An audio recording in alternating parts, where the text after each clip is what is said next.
Welcome to the Common Patriot. I'm glad you're here. Today we're going to be taking a look at my brand new Western big game rifle, and that is the Weatherby Mark V Backcountry TI 2.0. Here's a quick look at the facts and features of this rifle. The overall length of this rifle from muzzle to butt is 46 inches. The rifle that I have is chambered in 280 Ackley improved. The barrel is a Mod 1 contour, fully fluted, 24-inch barrel with a 1-in-9 twist. The end of the barrel is threaded and it has the AccuBrake ST muzzle brake. The receiver, as the name implies, is made out of 100% titanium. Inside the receiver, we have a deep cut spiral grooved bolt with a 54-degree throw. The safety is a 2-position safety. The external finish on the receiver is 100% titanium. All other exterior metal surfaces have a black matte Cerakote finish. The stock is the Peak 44 Blacktooth carbon fiber stock. You'll notice that the forearm is fairly slender, feels very nice in the hand. You'll also notice that the palm swell and the pistol grip are excellently cut for long-range accuracy and hand placement. The trigger is a fully adjustable TriggerTech trigger. The recoil pad is the 2nd generation 3D hex recoil pad.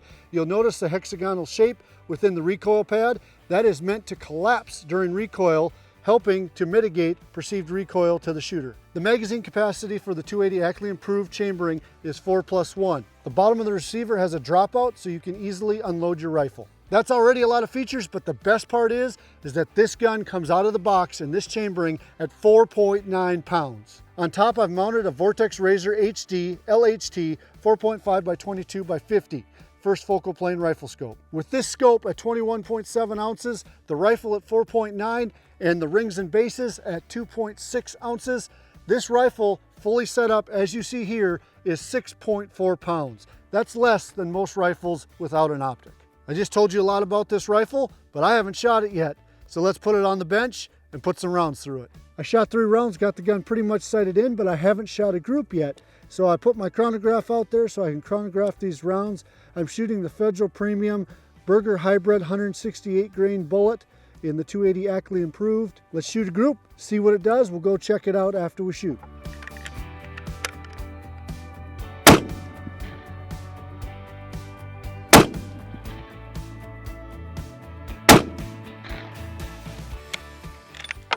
Let's check it out. It looked really good in the scope. The 3 shots are pretty much touching each other. I did shoot 4 times. I knew I had made an operator error on that shot, so I put a 4th shot in here. These 3 shots, boom. That gun is a 4.9 pound rifle, touching shots pretty much at 100 yards. We saw that at 100 yards we had a really nice group. It was sub MOA, and so I've moved out to the longer rifle range here, and I have balloons set up at 200, 300, and 400 yards. What I'm going to do is I'm going to put my timer on here. When the buzzer goes off, I'm going to engage the blue balloon, which is at 400 yards, the white balloon that's at 300 yards, and the red balloon that is at 200 yards, and see how fast I can engage those 3 targets at 3 separate distances to kind of give me a feel for how well this gun goes from target to target, how fast I can recover, as well as get on target, pull off another good, crisp, clean shot at a game-sized vital area. Get my ears in here. For all the shooting in this video, I am shooting the Federal Premium Berger Hybrid Hunter bullet in the 280 Ackley improved. You'll notice the little orange sticker. It says visual defects. That was the only ammunition in this caliber that I could get my hand on when I was up at Reed's. Visual defects shouldn't really affect how they operate out of a bolt action rifle like this, so I'm not too worried about anything like that. Let's do it.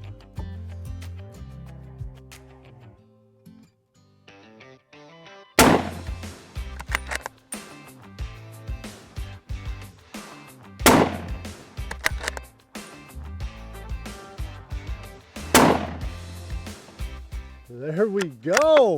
Yeah! The time was 10.43. That's pretty good. That's really good, actually. I've done this with 3 or 4 rifles now, and the best time that I had up until right now was around 12.5 seconds. I can't remember exactly, but 10.43 on the time to engage a target at 400, 300, and 200 with a bolt action rifle. I'd say that passed that test with flying colors. I know all you married men out there know how important it is to keep the wife happy. So when she sent me out for 20 pounds of flour this morning, I picked up 35 pounds of flour just to make sure we had enough. But now that I'm out here, I'm wondering how many bags of flour will a 280 Ackley Improved go through? We're gonna put the wheat flour on the back side here, because that's the stuff that my wife really likes to use. And if we don't go through it all, I can still take some of it home. That way I can still make a few brownie points.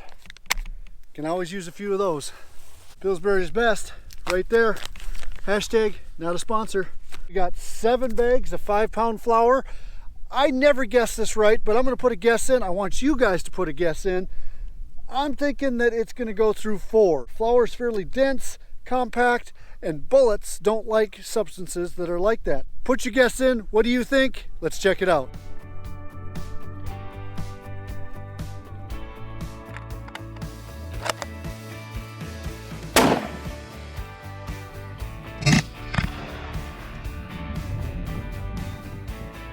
All right, let's go check it out. Definitely went all the way through number 1, number 2. Ooh, now we got a mess going on. Number 3. Oh, it looks like it's going into number 4. Oh, did it stay in number 4? Boy, there's a mess. I don't see an exit coming out of number 4. We got a bullet in here.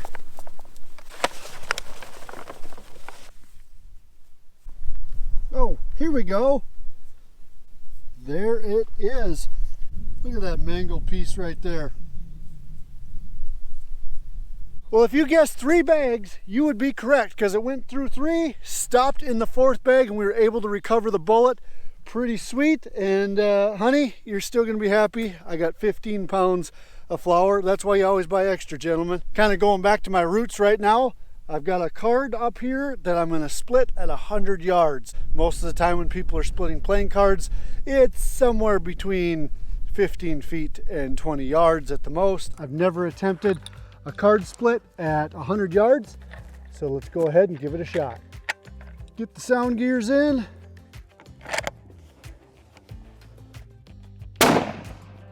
I did not get it on the first try.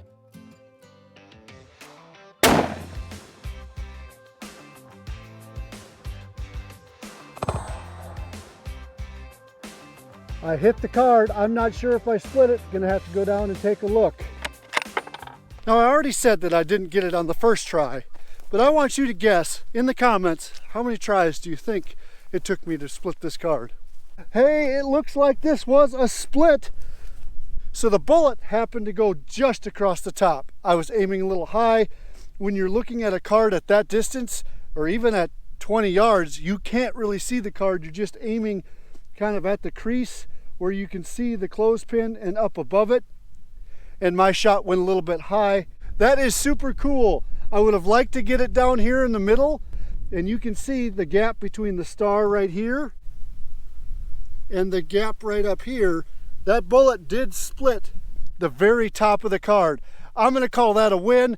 Well, that is pretty cool. A card split with the Weatherby Mark V Backcountry 2.0 titanium at 100 yards. I'd never done that, so that's a first for me.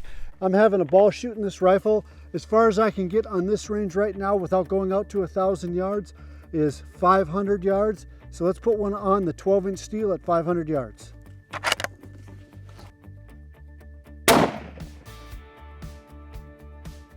Nailed it. The Weatherby Mark V Backcountry TI 2.0 has been a phenomenal rifle. The things that I really like about it, Weatherby did a great job going with the Peak 44 carbon synthetic stock on here. This is a phenomenal stock. I love the drop at comb. It allows me to keep a good cheek weld looking through my optic. I like the recoil pad. The 3D Hex recoil pad was fantastic. This gun is super light, even with the optic. It's 6.4 pounds. And I was a little bit concerned about what it was going to be like shooting the 280 Ackley Improved with such a light gun and recoil. Well, I can say that I've been shooting this all day and I'm ready to still jump down on the bench and shoot it some more. The recoil was not an issue. The recoil pad did a great job.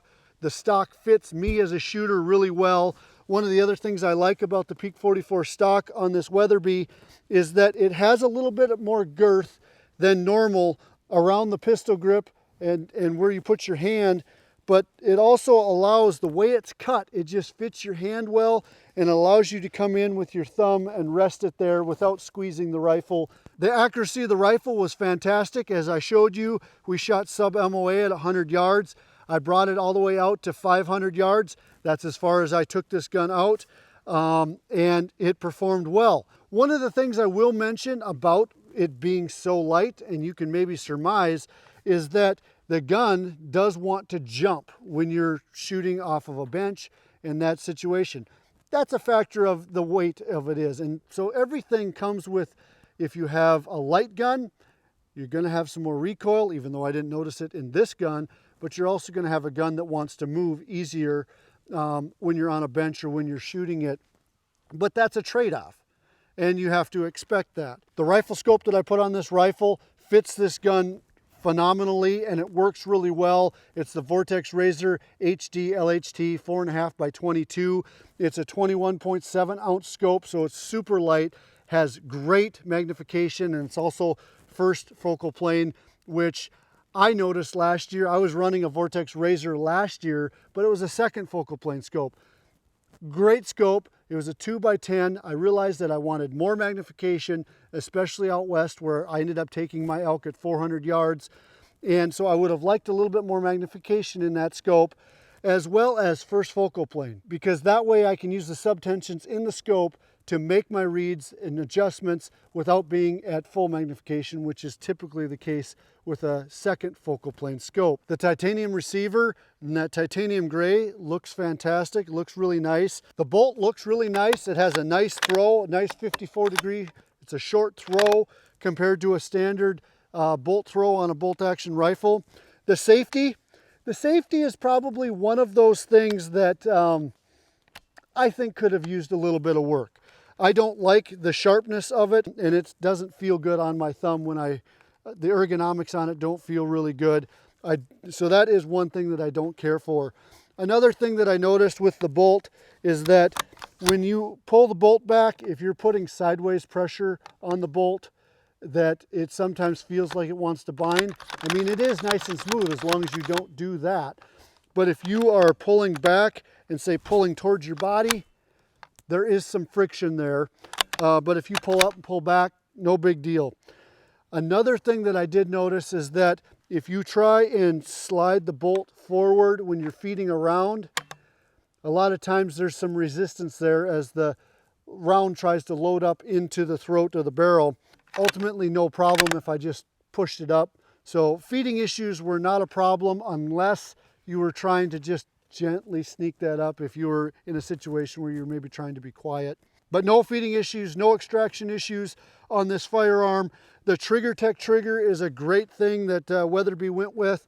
The trigger is smooth, it's crisp, it's adjustable, so you can lighten it up if you want. I left it as it came out of the factory. One of the features that I liked about this gun compared to others that I had looked at when I was researching this gun and looking at others from other manufacturers is I like that it has the magazine drop plate out of the bottom here where I can unload my rounds like this without cycling through the bolt. Some other models and things that I had looked at from other manufacturers, you had to run them all through the bolt, and so having that feature is really not a huge deal, but it was to me, and I wanted to be able to unload my gun without running every round through the bolt. And I also was super impressed with, you know, it's the Backcountry and it has the lines like you're looking at a topographical map put on there. The detail and the craftsmanship that went into this rifle is something that is impressive. It says made in the USA right here on the stock. That's pretty cool as well. Ultimately, this gun is a fantastic Western big game gun. It's light, it's accurate, and it'll do the job. All the Cerakoted finishes that are on the metal surfaces with the titanium make it very hardy to the elements and the weather that you're out there hunting in. It's gonna be an investment. All set up the way that I have it with this optic from Vortex and the gun, you're looking at $5,000. That's a big investment, I get that.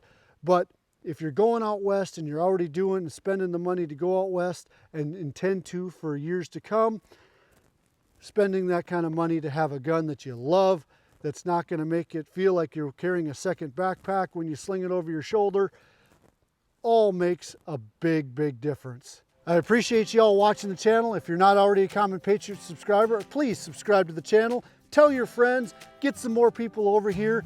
And also, let me know what kind of stuff you would like to see on the channel. This channel is for you, and if I can help you guys out in any way, I would love to do that. Remember, you're a Common Patriot, so be bold, be strong, don't ever give up. God bless. We'll see you next time.